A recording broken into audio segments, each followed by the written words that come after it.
Welcome to UNP Learning Platform.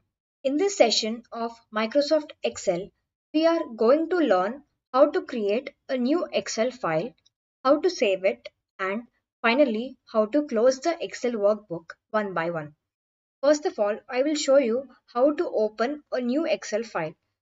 Search for Excel in the search menu, click on Open, and you will see something like this, wherein I already have the existing files.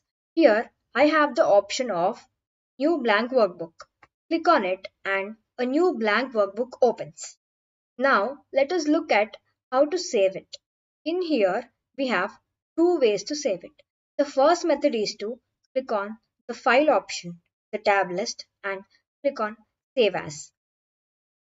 Give your own file name and click on Save. In here, we can also choose the location. I choose the location as this piece downloads, and you can give your own file name. I will name it as book 4 and click on Save.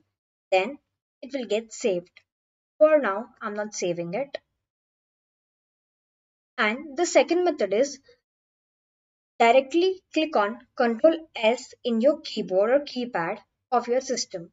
A dialog box appears like this. In here, you can give your own file name and choose a location and click on Save. Our file will be saved. Similarly, we will try to learn how to close the workbook. In here also, we have two methods.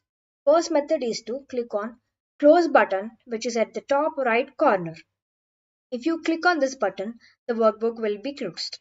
The second method is to click on File option in the tab list and click on Close. If you click on Close, the workbook gets closed.